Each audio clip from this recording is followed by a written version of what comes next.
Okay, recording activated. And we'll just start in 1 minute, T-minus 30 seconds. Buckle up, folks. We're about to go to social media town. Just to also note, I know this is a big topic that we are going to cover. This will not be the only workshop dedicated to social media, but we want to always have a starting point. And we know that marketing and social media is a big component of, what folks want to learn more about. So starting here is always just going to be a great place. For some insights, Katz is somebody who's joined around the same time I did back in August here at Galatea. And we've been working really hard on trying to find out more ways to, optimize and be better and partners with you when it comes to marketing, especially through social media. And we were working very closely as well to figure out more ways to do workshops, as well as, office hours and things of that nature to kind of get more of that opportunities for you guys. So this workshop, the fundamentals of social media, Kat's going to really start at the base level and we'll just keep building from there moving forward. It's really exciting. Kat's really awesome. And I'm very excited for you guys to get to know her more as well as get some more education from her expertise. So Kat, with that, take it away. Cool. That was a really nice introduction. Thanks, Egyptia. I am Kat. I am the social media manager for Galatea. And today we're going to be teaching you the fundamentals. This is a really great presentation for those who have very little to no experience when it comes to social media as a tool for brand building and social media marketing. This is what we are going to go through today. We're going to do a little bit of an intro, why we are doing this workshop, how to choose your platforms, which social media channels should you be on, how to set up your social media profiles, and creating a social media plan when it comes to creating and publishing content. And at the very end, we have an icebreaker and workshop to kind of tie everything together with what we've learned and get some practice so that after we complete this presentation, you have some tools that you can work with. So a little bit about myself. I've been doing social media professionally for about 10 years, working with all kinds of businesses, small and big.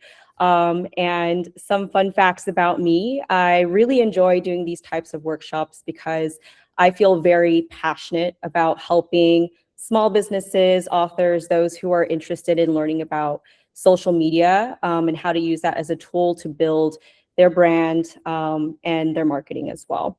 I'm also a reader myself, so it really is a big pleasure of mine to be here with so many incredible working with romance authors and just being within the romance industry. Some of my favorite romance reads include the Bromance Book Club, and a less romancy, more cozy fantasy is Legends and Lattes. I really love that book. All right. So why are we doing this workshop?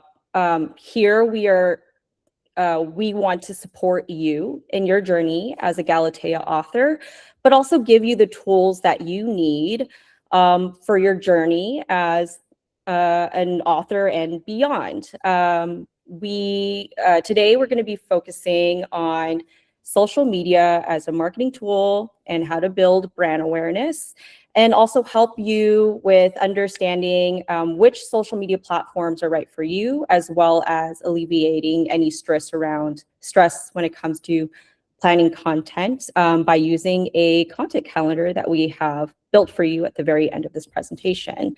Right over here, can everybody see my cursor? This is what I like to call the reader funnel. It's basically a visual to give you an idea of how I view the reader journey. At the top, we have brand awareness. This is where you see readers who have very little to no awareness of you or your books. This is a great opportunity for you to invite curiosity with scroll-stopping content such as memes, entertainment, basically content that creates strong emotions like laughter and happiness. Really, the goal in this area is to make readers curious about you and want to tap through to your profile to learn more. Here is the middle funnel, which I like to call trust. It's where you build trust with your new readers. This is where you get to show off your profile. On your profile, it will tell readers a lot about who you are. Are you a romance author within the spicy realm, dark, paranormal? It'll give them a lot of information about your personality as well by the content that you share. And also position you as a subject matter expert in the romance space. Next part of the funnel, this is where you can activate your readers to complete an action. So now they know who you are, you've earned their trust. What should they do next? It can be something as simple as read my books, follow me for more, or go to Galatea and use my promo code for a subscription.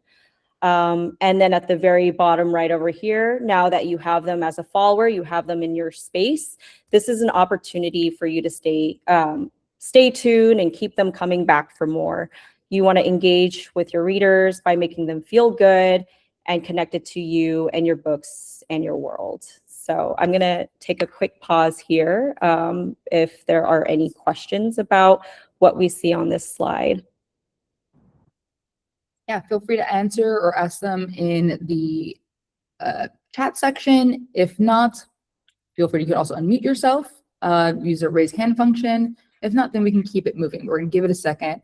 I just also wanted to add to this with just really recognizing that when it comes to social media, this tool changes at all times in so many different ways.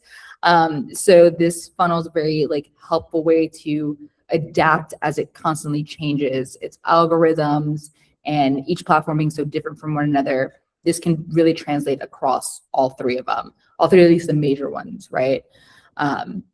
So with that being said, I don't see anything currently in the chat. So if anything, I think, Kat, you can move on. Again, folks, feel free to answer or ask anything there so we can get those answered for you. Yeah, and take your time to think about questions as well. Maybe you might have a question later. We do have, at the very end of the presentation, we do have some time for questions as well. I have a question. Thank you so much, Ember. So the question we have here is, so would top be the video post itself and the rest captions, or is this more different types of content sections of social media? Yeah, I would say the top, I wouldn't focus them on specific type of contents. It really just depends on your platform. So we will talk about this a little bit later. So for example, like Instagram, I know a lot of us are on there right now. There's specific types of posting features that are really good with brand awareness, such as Reels. I would try to approach brand awareness as high level. So maybe not get into the really deep parts that would be more about your book specifically or the characters. This would be more like a meme around romance. So people know that romance is related to your account. It's something that almost anybody can connect with, if that helps answer your question.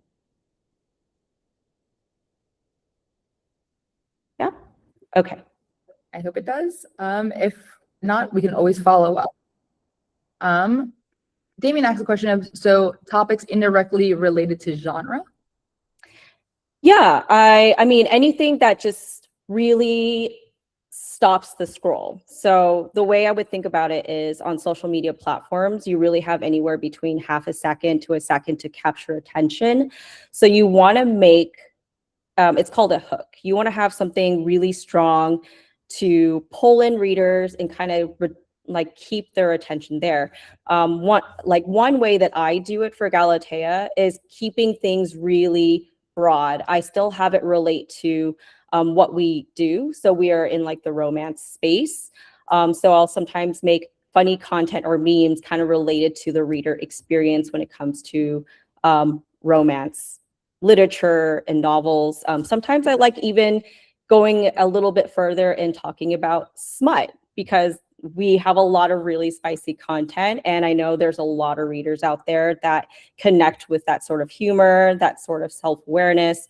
So yeah, I would say I wouldn't say indirect. It's just about first sourcing who your community is. And then we're going to try to, once you capture their attention, we're going to move them through the reader journey as you get more and more nuanced or granular with your storytelling using social media. Okay, let's move on. So now we are going to talk about choosing your platforms. I get asked a lot, do I need to be on every single platform? The quick answer to this is no. Why? Every platform is different. Creating consistent content that fits each platform and their specific audiences will drive you crazy and most likely burn you out. This is definitely true for myself. So when you are thinking about your platforms, there's two things I really want you guys to consider. Where are your readers and your support systems? Think about their demographics. Who is reading your book? What's their age? What's their gender? What's their media consumption style? Next, I want you to think about your social media style. Are you more of like captions and text only? Do you like creating videos? Do you like creating designs and images and carousels? Knowing what is easy for you and what you like to create will help inform the kind of platforms that you really should be on. I have broken down to the big three: Instagram, Facebook, and TikTok. I think these three channels I see the most authors on. So I'm just going to go through what you would like to post for each channel and what they're good for, starting with Instagram. I like to call Instagram an all-rounder because they have features that really satisfy a lot of that reader funnel that we saw earlier. So for example, Reels, they typically are shown to non-followers first. So this is great for that top of funnel that we were talking about. Posts like carousels and images are going to be shown to a mix of followers and non-followers. And when it comes to Instagram stories or TikTok stories, 99% of the time, sometimes you'll get non-followers as well. But 99% of the time, this will be shown to your followers. So these are people who like you, are convinced by your content, they trust you, and this is where you can really build your community and your readership. Facebook is great for nurturing relationships. A lot of the posts and reels will be shown to your followers first, and any of their related connections like their friends and family. They also have Facebook groups, which is really great for building community. So you can find like-minded people and nurture your relationships through these groups. Another really cool feature about Facebook is that you can cross-post content from Instagram to really increase that reach. So for example, when you have your Instagram connected to your Facebook, you can create a post through Instagram, and then you have an option where you can also post it to Facebook, and Meta will aggregate all of those insights and performance and increase your reach and your audience. For TikTok, this channel is really good at increasing your brand awareness. They will show their posts to non-followers first with their For You page. So really, this is really good for like that top of funnel that we're talking about, creating like that high level content to bring people in. And the ratio that you want to consider for each of your posts is you want to try and aim for at least 80% for your For You page or brand awareness.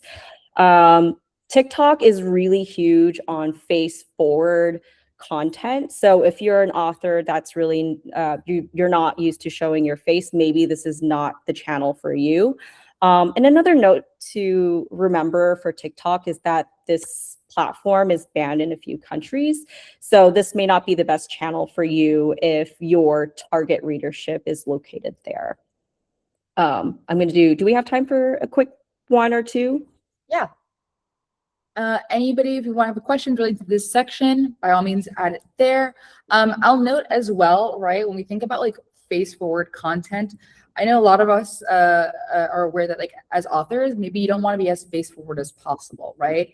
It doesn't mean you shouldn't like absolutely like not use TikTok. It's just kind of then reevaluating how you can create that same actioning that a face forward approach does to an audience member. Because what it really means is just trying to create connection and then authenticity.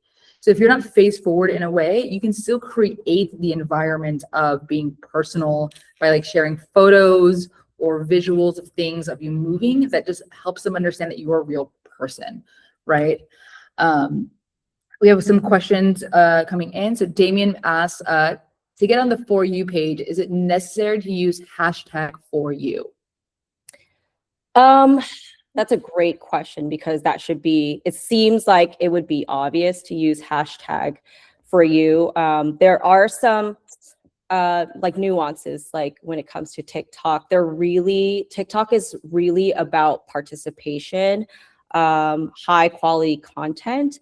And if you are trying to like hack your way to the For You page, that will affect how it's going to be seen. So things like hashtag For You, or any hashtags that are like over some million uses, may actually not put you on the front of For You page. So what I recommend there instead is use hashtags that are more related to you as a brand. So that would be something more like hashtag romance books, hashtag paranormal romance author. So a little bit, it's still within the realm of what you do, but you're not trying to hack your way through, because they do have systems in place that will work against what your goal is.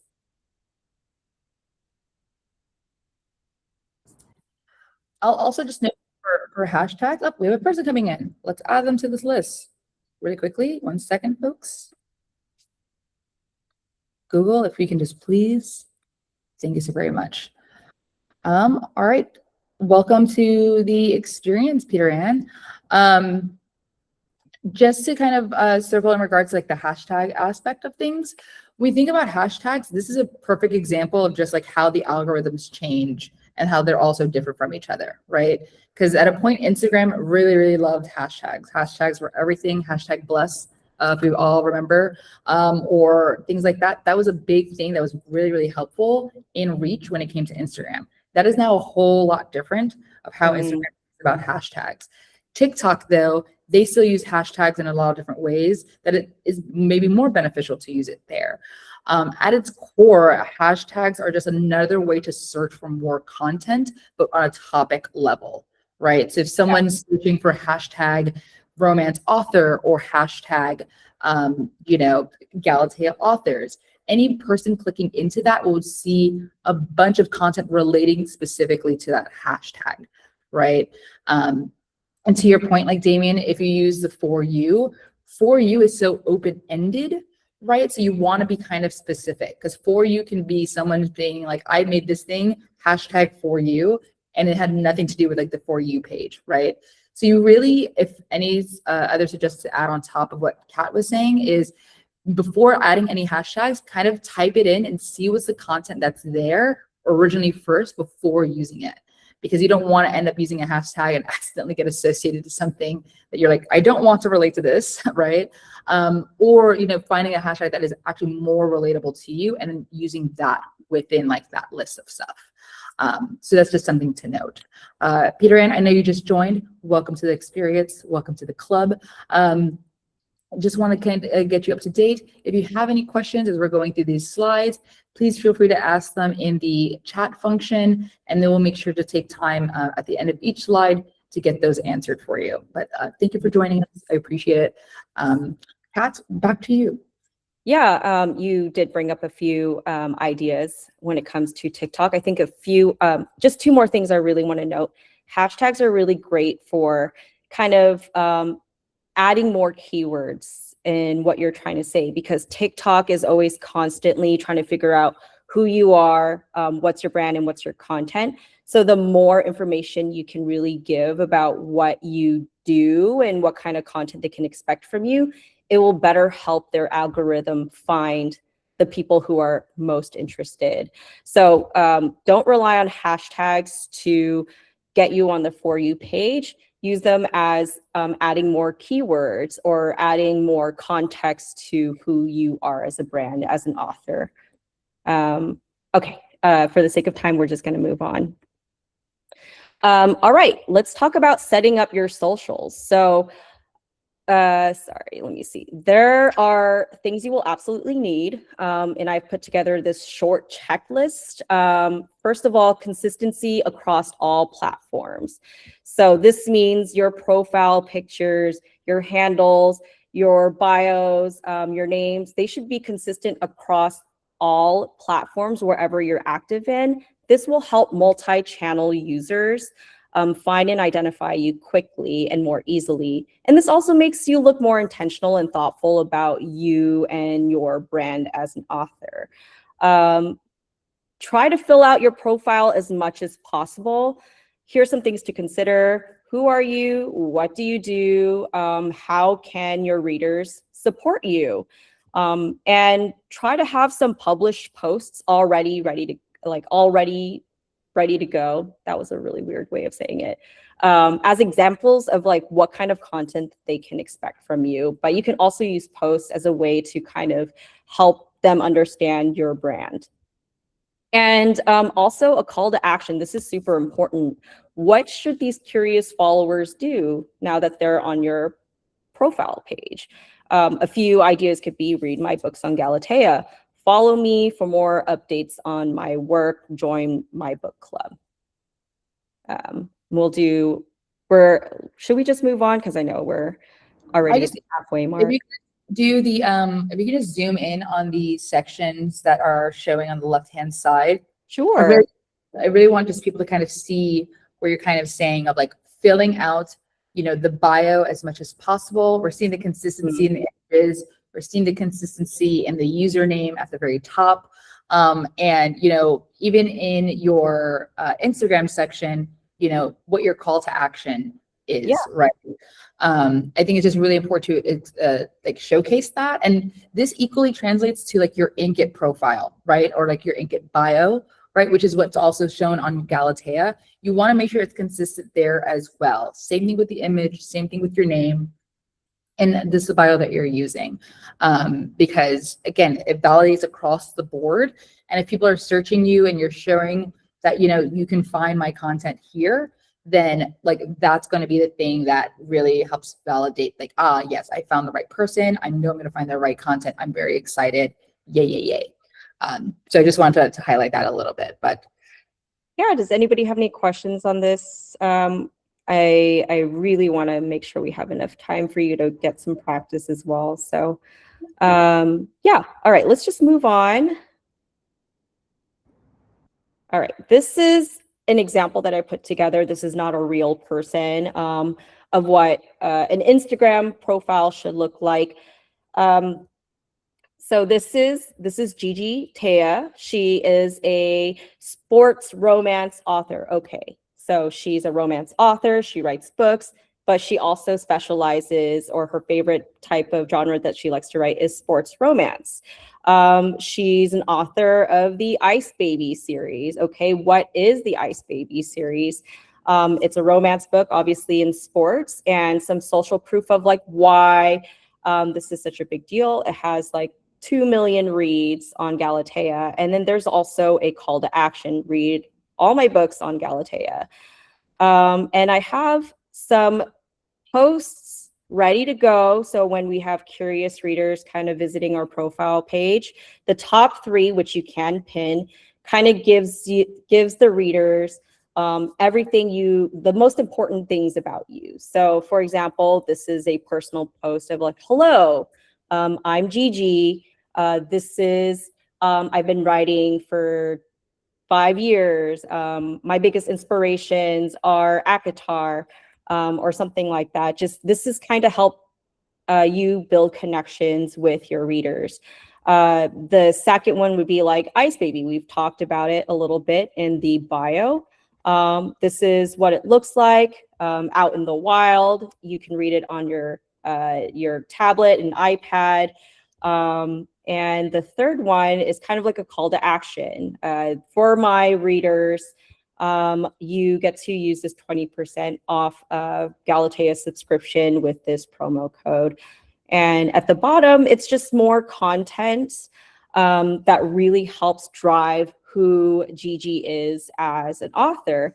Maybe something a little bit about where she likes to write. So today I am drinking a strawberry latte at a cafe while writing some stuff. And the next one is kind of like her sharing her inspiration, maybe a little bit of education around why she is the subject matter expert in sports romance, and what kind of books she loves to read, and maybe something funny. This is like the top of funnel reels that I was telling you about. This is entertainment.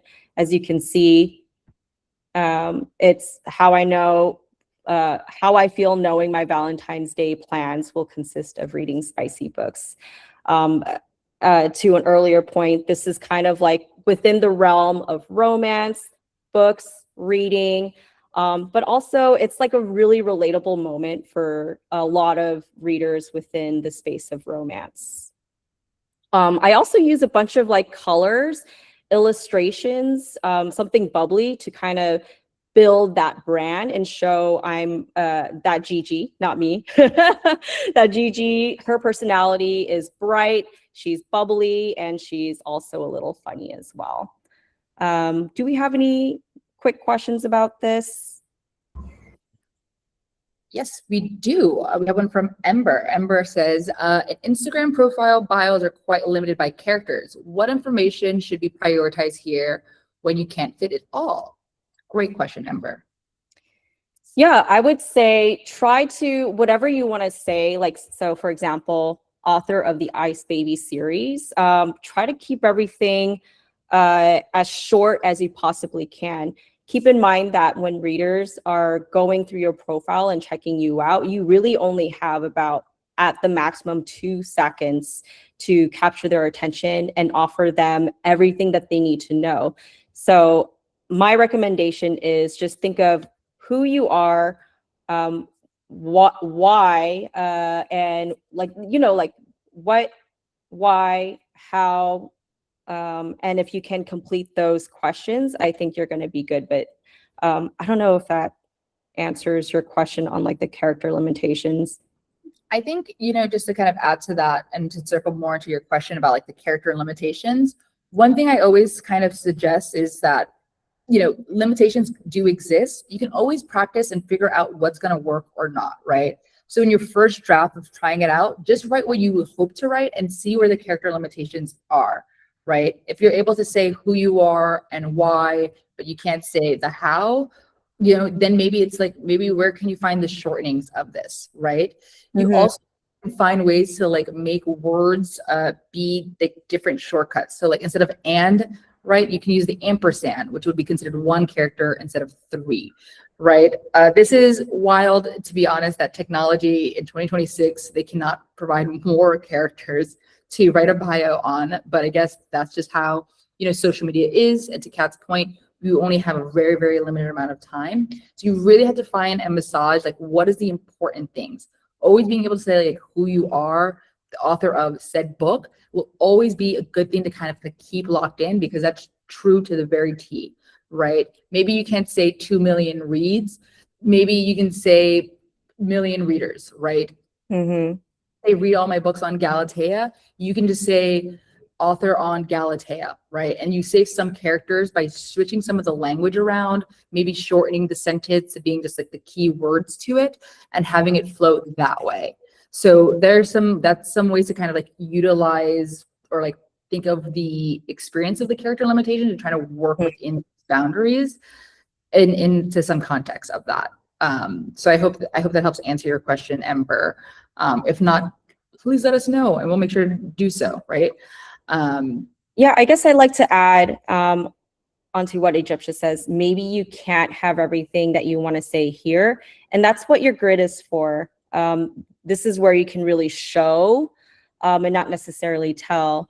I know that it's like really important to try to fit everything in here, but you also have an opportunity with your posts, with your stories, to give more information of who you are. And even though I have like 2 million reads here, it's just an example of some kind of social proof. It doesn't have to be about reads. It can be like, I've got like a 5 rating on Goodreads, or I have a community of this. Is just to kind of give people an understanding of some of your wins, and you really should try and celebrate that in your profile.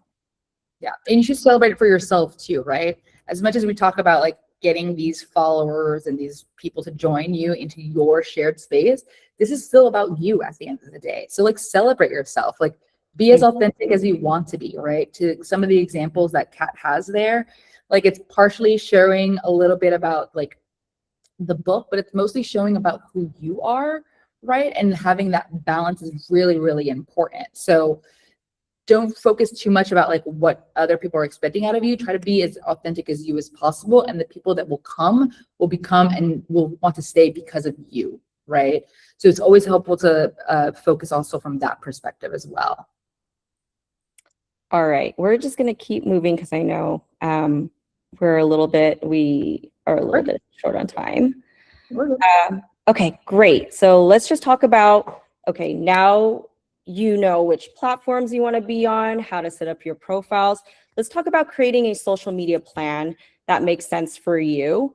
When it comes to creating a social media plan, if you're anything like me, having to come up with new content every single day is super stressful. So what I do is I try to plan a calendar at the end of every month for the next month, and also have some room for surprises, like if there's trends going on that I want to hop onto. And it doesn't have to be that way for you. You don't have to think about your content calendar like a month ahead of time. It's okay to try and create a calendar on Sunday and then create all your content on Sunday and then have them ready to go throughout the week. And the way I like to think about my content is in categories, or what I like to call content pillars. So I have a promotions pillar here. This is something, for example, it can be anything like book reviews, celebrity fan cast for characters of your book, or even comparing your book to something that is familiar with pop culture. Like if you like to read about fairy romance, this book could be for you. Another pillar could be personal. This is to help readers connect to you as an author. Talk about the books that you read. What does your workstation look like? Maybe you might have like a Spotify playlist, like the music you listen to while you are writing, and you can share that with your fans and your followers. And the entertainment pillar, some examples here would be some of the memes that we've been talking about, hopping onto social media trends. And maybe you want to share your favorite cliches. And then now you understand like which pillars, your content pillars, are important to you as an author. We can start planning out our week. So my goal would be publish 3 times a week. So on Monday, maybe I want to do something around promotions. On Wednesday, I want to focus on something around entertaining my readers and users, followers. And then on Friday, maybe I'll give them a little taste of who I am and make some connections. And I also have like, some examples of like what I would like to say in each of my posts. So this really is just to kind of help you plan for content ahead of time and have them ready to go, rather than waiting the day of and trying to scramble like what you should do. Does that make sense? Yeah. We'll leave a moment for questions to get asked. I also just want to make note to the note that you put on your deck there that says be aware of content fatigue. Kat, if you want to speak a little bit more on that, but I think this is really important to kind of be considerate of as we look for questions. Yeah, I think there's a fine line between being consistent and then being a little bit too aggressive when it comes to your social media. It is your followers and your readers will they can get a little bit of fatigue of seeing your content, especially if they're super repetitive. And there are some negative effects around this too. They'll like unfollow you, they will skip over your content if they see it. So be a little bit more strategic when it comes to spreading out your content. Maybe instead of posting 3 times a day, spread out that 3 times over the course of a week. Maybe you're not going to be posting on your like reels or posts. You can like look into the other features that the platform has when you want to post. So consider using like the stories feature, or consider like doing a few reels here and there. Essentially, you want to have diversity, and be creative with your content too. We have a question coming in. Thank you again, Damien.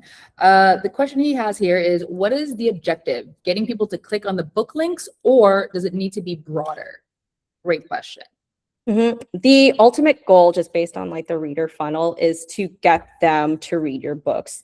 But you have to really build that trust over time. That's why I have the funnel for you. And that's just a guide. It's just to help you understand what the user journey is like on social media. Ultimate goal, we want them to stay in touch with you by following your account. But ultimately, what we really want them to do is click through your book. But you also don't want to look too spammy. You don't want to constantly like show that you want them to buy their book. You're here to build a relationship with them as well. They're on this, Instagram, TikTok, or whatever. They're there for a purpose too. They're there to unwind. They want some content. They want some entertainment. So you want to be a part of that platform as natively as possible, and understand that the readers they want something out of this experience as well. Does that help answer your question? It does. Thank You're you. very welcome. Yeah. I'll also just quickly add, to that end, right? It's just like creating that genuine connection with these people really allows them the freedom to see you beyond your stories, right? I tend to say like you guys are more than just your stories, because it's true, right? Getting them to know the person behind the pen, or I guess laptop, depending on how you write, right? Like that is super, super like necessary for them to then be invested in you as a person and in the work that you end up sharing out to them, right?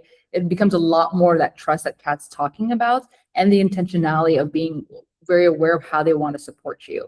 So when you share things with them on an authentic way, where maybe you might not be having a good day, or you're having a win that you want to celebrate, they really want to take that moment where they can celebrate that with you in that time that they're sharing with you, right? And it might then be, great, I'm going to read your book to help support you further, or just like, hey, I've told some friends about your story, so like don't get too hard on yourself, right? They're there for you because they've connected with you, so you want to make sure you're maintaining that. And by proxy, they're going to be reading your stories and telling other people about your stories to read and things like that. So just wanted to add that in there. But back to you, Kat. Yeah, just being a little bit aware of our time, so we're just going to try. Okay, here we go. All right, here's a few tips when it comes to social media. It's kind of like a wrap up of everything that we've been talking about and a little bit more. Invite your support system. How do you build that foundational readership, right? Your biggest fans are already those who know you and they love you. So ask your readers from different channels and places to follow you if you're trying to grow a specific channel like TikTok.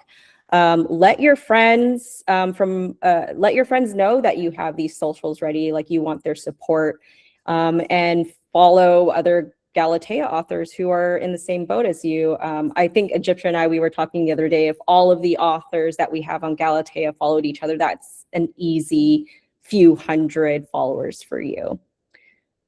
Engaging with others. Engagement is a huge part of social media.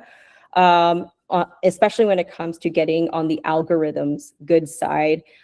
Social media is participating in their communities, engaging with those who are on the platform. Because if you think about it, the way that social media works is that they want to keep people in that channel for as long as possible. And it helps the algorithm find your community and people by pushing your content in front of them. So the more you participate, the more the algorithm will see you as a valuable creator and member of their platforms. And another really important note that I want to drive home is that social media, especially when it comes to using it organically, is a long game a long game strategy. It's a slow burn, if you will. The result is worth the effort. So you will not get followers right away. In the beginning of your social media journey, building your brand is going to be more important than having a ton of followers. And plus, you want the right followers. You don't want all readers. You want the readers who will like what you do, click through and read what you have. And I just want you to understand that this entire presentation and workshop is just a guide for you. Every person and author and channels will have different challenges and goals, and that's going to be different for everyone. So yeah, I know that the next slide is questions, but before we move on, while we still have this information, does anybody have any questions? We'll give it a few seconds for folks to ask them. I just want to, also equally note that I know the very first point is like invite your friends, family, and whatnot. Obviously, we have, as mentioned earlier, folks who just are protecting their privacy and might not be able to share, who they are as an author with friends or family. Equally okay. The main thing is if you feel comfortable and you want to, that's always a great starting point. If you're in a space where you cannot, that's equally okay. That's where you then go into the next section of like community, right? To the point of following other Galatea authors, this is a very unique, reality in a publishing space where there's so many authors who are in similar spaces together, right? And I think especially with authors being readers, this is a perfect way to kind of understand that by following each other, you're able to also enjoy the stories there. You're not mandated, like there's no mandatory need to follow each other. I just want to heavily emphasize that. But it is a thing that will kind of benefit everyone and be able to succeed in their own adventures and journey, especially with social media, if that is a thing that can be done, right? Equally, what's really helpful when authors get to follow each other is that you as an author already have a fan base that trusts you so much, and so do other authors. So when authors get to exchange and collaborate and share amongst each other and celebrate in that way, those audience get to see that, and they will then get funneled into wanting to explore that specific story or that author, right, that you've shared in some ways. And I've already seen a lot of authors engage with each other, and it's so awesome. And I love getting to see that. And I just really want to emphasize that like there's so much that can come from that. So like that is another opportunity. That's just like something to always consider from that. There's a lot of new authors that obviously come in. There are authors who've come and been doing this for a good while too. Expertise and levels are always going to fluctuate. It's perfectly fine. It's a new audience regardless, right? So it's always helpful there. But more importantly, if you can't share with your friends or family, there's always a community that you can share into, and get those connections established via social media will be helpful along the way. So I just wanted to reaffirm that. Any questions though by chance? If not, I don't see anything for this specific slide. So I think you go into the next slide, which by doing so, Kat, Yeah. Questions in a general sense. Yeah, it's everything that we talked about in this presentation. Maybe you had some questions that you thought about later. We can take a few of those right now. Yeah, and I really want to kind of like take this or like any question that wasn't, you didn't have the chance to ask, maybe want to ask now, you can totally do so, right? I mean, I would imagine as you've been seeing and hearing from Kat, there's probably some things that probably relate to you that maybe you want to get that answer to some degree as well from this perspective, because this would be a great opportunity to kind of get that, accomplished, right, of getting that answer for you. So we'll give it a few minutes if folks have any questions. I'll note that post this section, what we'll end up doing is just doing a quick little workshop related to, the actual content calendar that Kat had showed with the pillars and how to action your stuff for a week. the intention there is just to get you guys already thinking and like motioning yourself in that kind of concept of, if you were to put yourself in your shoes, how would you navigate your week in that same understanding of those pillars and that structure, and kind of getting you set up for at least the next week or so to try out, right? A lot of social media is going to be trial and error. So that always tends to occur, to like figuring things out by testing it out. Peter Ann has a question. I've mainly struggled with actually creating the content that I want to share. What tools and resources are best to utilize? Great question. Yeah, I personally I like to use Canva. It's a really powerful design tools. They have like a bunch of templates kind of ready for you to go. And then all of what you just need to do is just kind of edit the content of the copy, or like the words and the sentences to what you want it to be. And there's a bunch of templates on there that may call to you a little bit, like this feels like my branding. So you can use Canva for that. Another really great way to create content is just kind of seeing what everyone else is doing. I think Instagram and TikTok, what they do really well at is that you can see what other people are doing, take inspiration from that. You can even use the same audio to kind of hop on trend. So then that's sort of like easy for you to do. Let me see what other tools that I use. I think that's those are like the main things. There's also, I would note some tools that I think are super helpful. If you like video creating, there's Canva. Canva has both a desktop app, but also one that you can download onto your phone. And there's a lot of things that it comes preset with like how to make transitions or like templates there. And I think some things to note with certain tools is that once you start to create your own template of it, it makes it easy for you to like then create that branding more consistently. If you see the Galatea one, Kat tends to go with a specific template that works, and it's easy because then you don't have to like recreate from the start, because that will fatigue you as you create content overall. Peter Ann, I see that you said that you stuck at Canva. Canva's not easy. Like a lot of tools are not easy in their own right. It takes just like the exercise of it, right?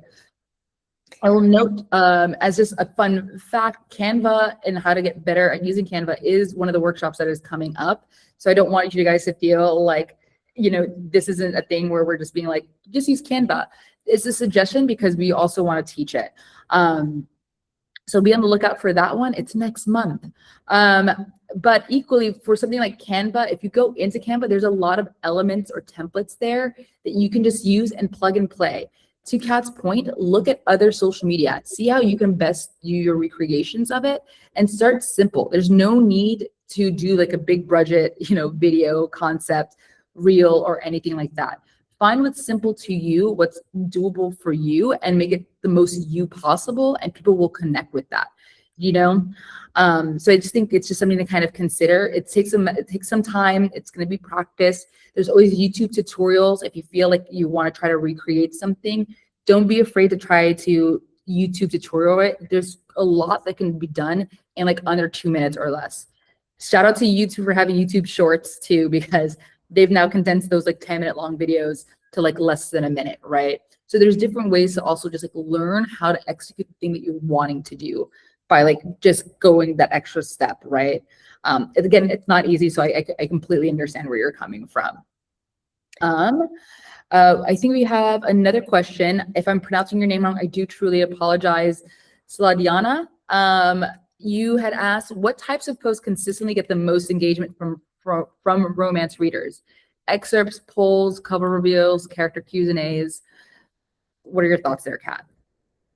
If you're trying to go for the biggest amount of reach and engagement, it's usually content that brings out really strong emotions, whether that is laughter, unfortunately, sadness. Like these are like human emotions where people want to share, or maybe it's something that resonates with them and their experience as a reader as well. Excuse me. When it comes to like getting the most engagement, I would try to think about it in that way, like what kind of story you're trying to tell, What are you hoping that they can feel after they come across your content? And typically, in my experience, the ones that get really, really big reach is that brand awareness aspect that I was telling you guys about at the very beginning of the presentation, is keeping things more broad, like that really relates to your audience's experience as a romance reader. And then it's just in my tests that I have done specifically for Galatea, it's just that that top funnel content will always get high amounts of reach. That's just how it is. As you are starting to build your community, really nurture those connections and make strong connections with your audience, you're going to see more engagement across all of your content. Does that help? Or yeah, I'd also add, to that, when we think about like what types of posts consistently get the most engagement from romance readers, you also want to just make sure you're engaging with your content too, and opening the door for folks to engage with your stuff, right? So if you're making a post or a video or something, like in your copy, maybe it might be helpful to add like a question in there, right? Because then it encourages a conversation is wanting to be had. Maybe you could be the first person to comment in your post, and then that way it opens the door for somebody to want to comment back with you, because you're also showing that you're more interested in being interactive there, right? Things like posts, things like cover reveals, those kinds of content points are so different from each other as much as they are similar, right? And like one's like more of a interactive thing. Cover reveals are like suspense oriented. To Kat's point though, you're pulling an emotion that makes them want to interact with that. So kind of coming from that intention, things you just have to kind of trial and error and see how people interact with it. It could just be a day of the week where somebody just suddenly just really wants to talk to you and like really interact with you in that way. There's no real way to like have a direct answer. It's just kind of a play by play as you get to get your brand more out there, as you get to know your followers and build that relationship with them. And as you start to become more comfortable in social media, you'll find out what you like to interact with to your audience to get that kind of engagement from them too. So I just want to like note that too. But yeah, I love that you bring up the call to action. Like I think that's a really and it's you're not gonna have people engaging with you all the time, and that's okay. But it is good, like as a practice, in your if you do a carousel or if you just want to mention it in your caption, to give them some ideas on how to engage with you, like follow me for more, like this post, save this post, share it with a friend. Okay, let's move on to so now we are going to be entering into our icebreaker / workshop portion. Sorry, did you want to say something, Egyptia? just Bruna's question answered, and then we can jump into the icebreaker. Sorry about that. No, you're good. You're good. Bruna had asked, I love your opinion on something. I normally match my Instagram promotional posts to the colors of each book cover, but I'm wondering if it would be better to keep a consistent visual palette for my overall author brand. What do you think works best?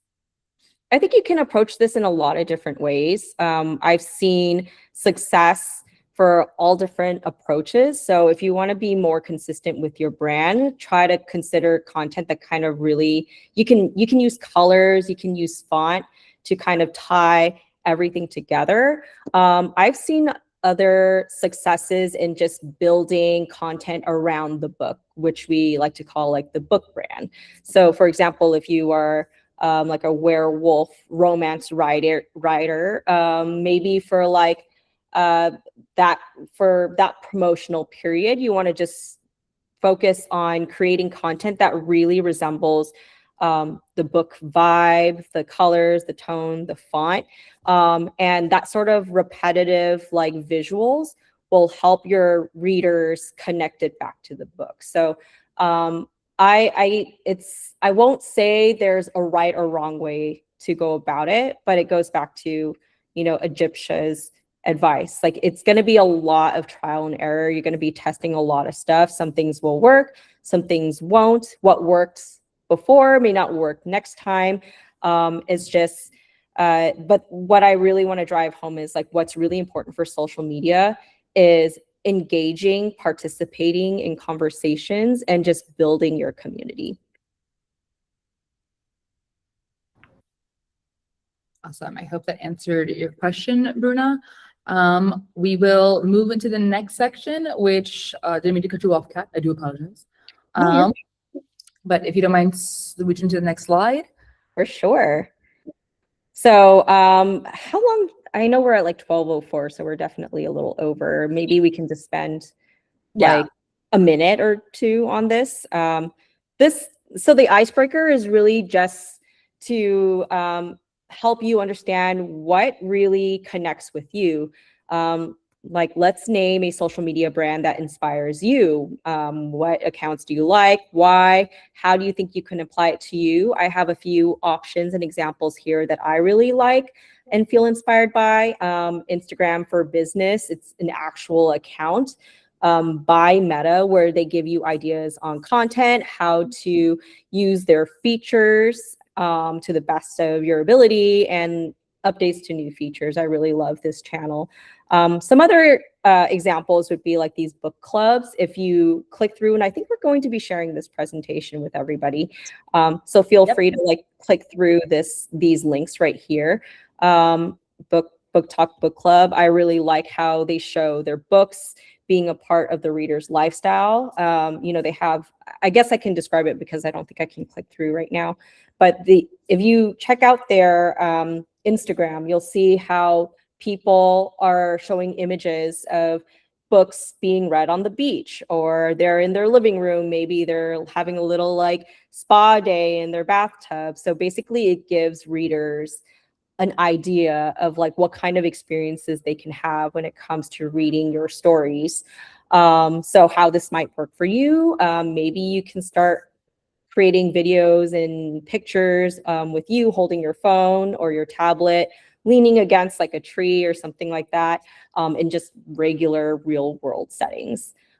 Reese's Book Club, I guess the account does a really good job with connecting familiar references like pop culture movies and shows to book recommendations. And you can definitely use this as an inspiration for your books. So maybe we can, open the floor. You can also use the chat to talk about what accounts you see and what inspires you and why. Yeah. And it might be like a collection of people, or like even like a singular post that you've seen that can be equally like, I would like to try this out kind of deal. There's so much out there too. And I think it's just kind of when you get to explore different profiles or brands that inspire you, it allows you to kind of just open more of the pathway for you to kind of explore yourself and your branding. Your voice will always change over time, but it'll also be focused, right? And so it's always helpful. So if folks have any, social media brands or people that they really enjoy, drop it in the chat and we'll like kind of, talk about it a little bit. Equally, if you don't mind, go to the next slide, Kat. This is also like kind of the idea, like beginning into that workshop phase, right? We really want to make sure we can figure out ways for you to interact with each other and collaborate together. But as this workshop has shown, like, there's a lot of different steps that it takes to kind of get just the baseline stuff for social media to get going, right? The content calendar that Kat had shared earlier with the pillars is a really great way to kind of start thinking about things, right? And so along with the email that you've received about, the link and whatnot, this was equally attached there. You should have the same blank image. If you do not, let me know in the chat. You should have had it. But this is a perfect time to kind of start thinking how you would plan out essentially this next upcoming week. It's not guaranteed, nor are you mandatorily obligated to do exactly what this planned week that you're going to do here looks like for your following week. But just start playing around with just like the realities of getting yourself into a habit of planning things out ahead of time, but also doing it in a way where you're not feeling like overwhelmed by having to make so many posts, right? Determine what your level of consistency looks like. You don't have to post 3 times a week right now. Like if we need to build up to that, that's perfectly fine. Find where your capacity is at currently and like kind of note it down from there. So if folks wanted to take a few minutes to kind of take some time, look at that file that I sent in the email that shows this social media plan, take some moments to start brainstorming what that plan looks like. And then we'll take a few minutes to kind of see if folks feel comfortable with sharing kind of like what they're thinking about their social media plan. Or you might have questions while you're coming up with it. And I want to make sure that we're able to help answer that for you guys. Does that sound cool? Feel free to say no also. You can truly say no as well and be like, I'm going to leave. I completely get that too, because we are a little bit over. But we want to make sure we're here to help you navigate that. So we'll give folks, let's say about 5 to 10, let's say 5 or so minutes for now to kind of look through and review that. Again, if you don't have it, please let me know. And then Kat and I will be here to kind of help monitor, to be here to support that, as well as answer any questions that come along the way. Sound good? Is that okay with you, Kat, too? Yeah, I'm here.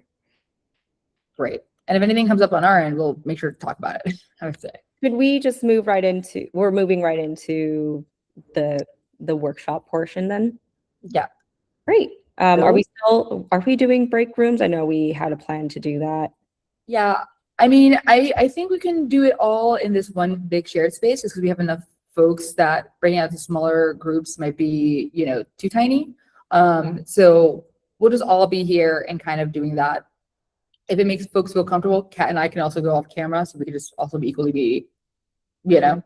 right there in the space, and you don't have to worry about us. But we can all just do it here. So we'll just give it about like 5 or so minutes, and then around like 12, at least our time, it's 12-ish, 12:15-ish, we'll circle back.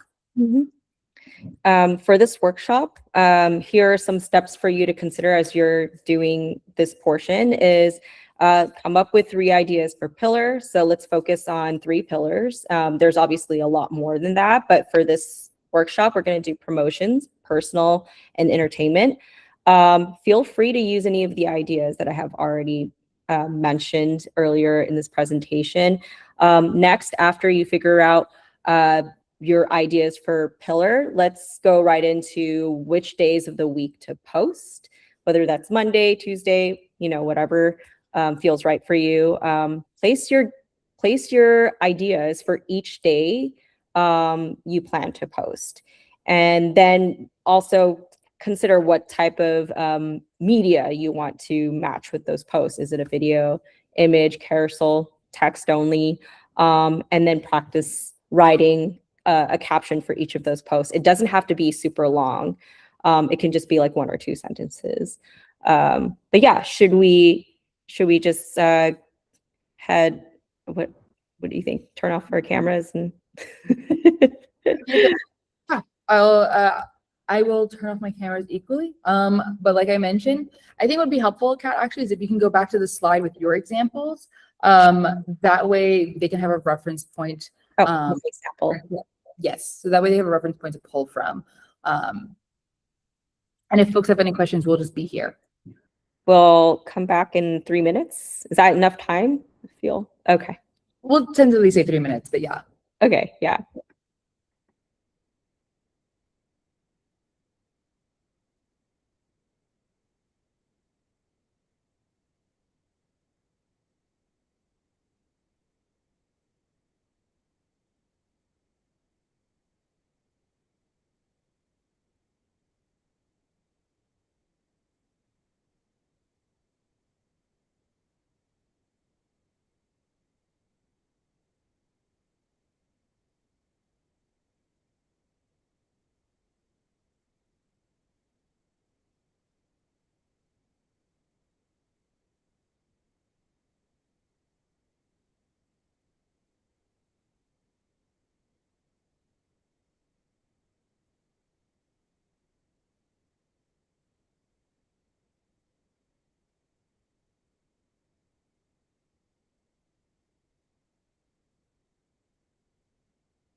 Alrighty, folks. Peter Ann, totally understand.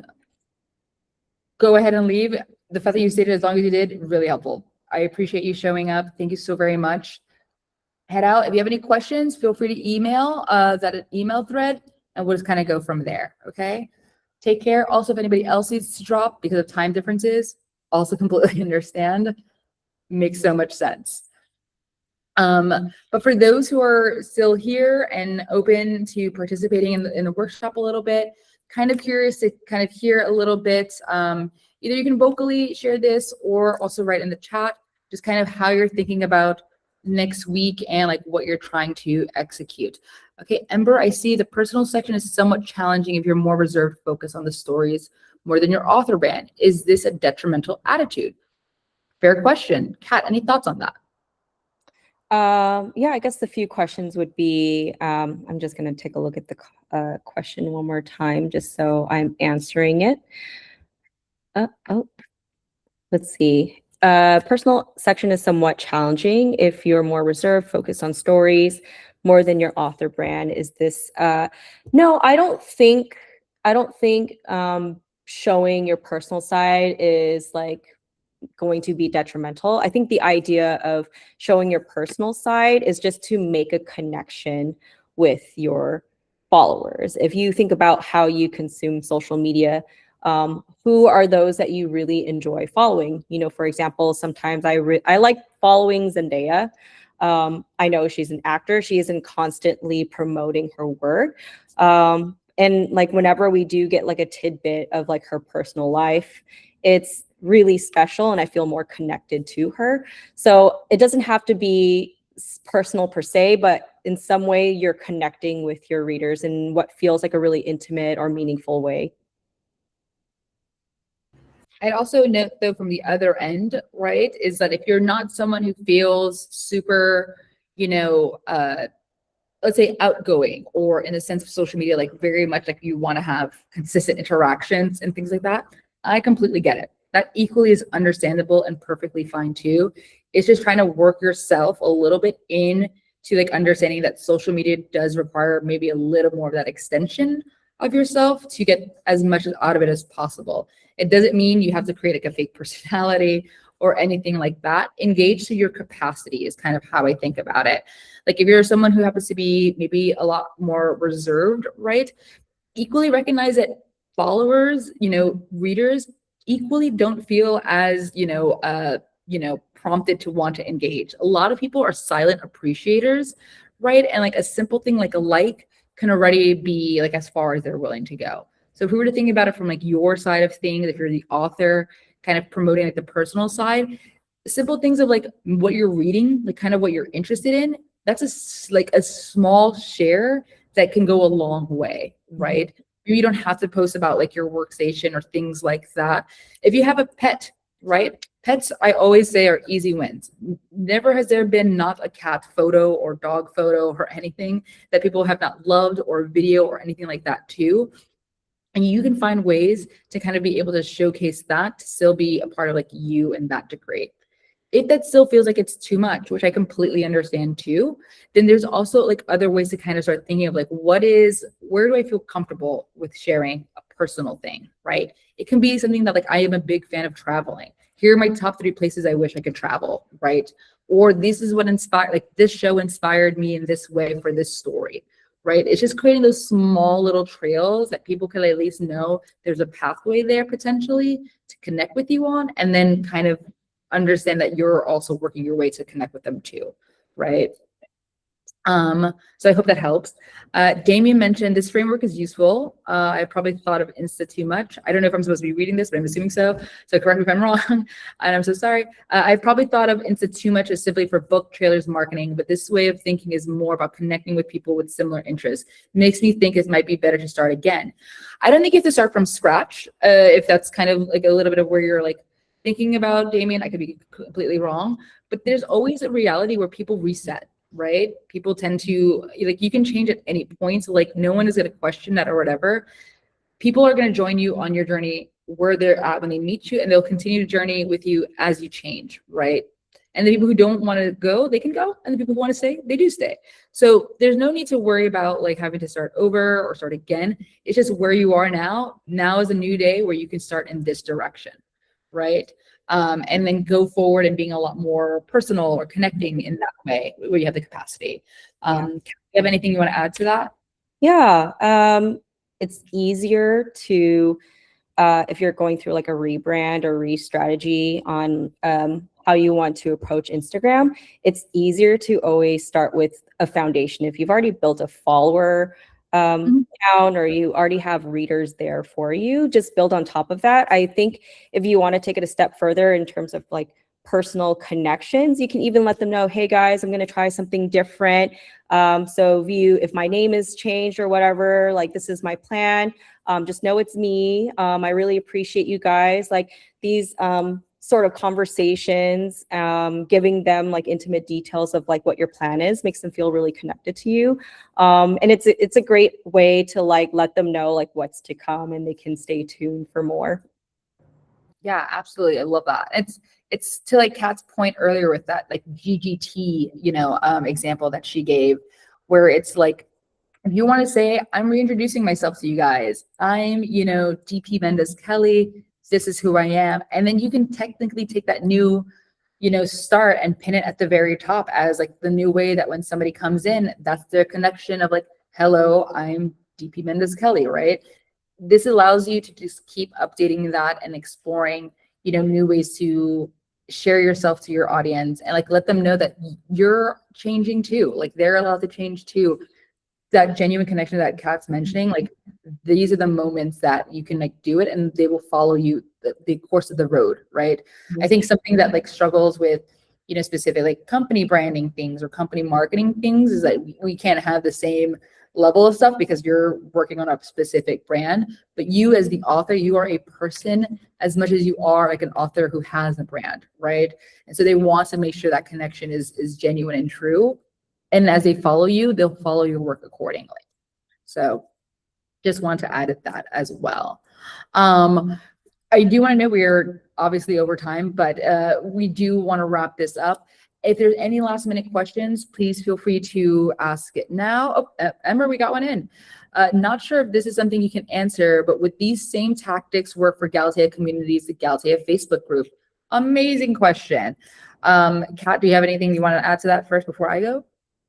Yeah, it does. And like I said, sorry, let me start over.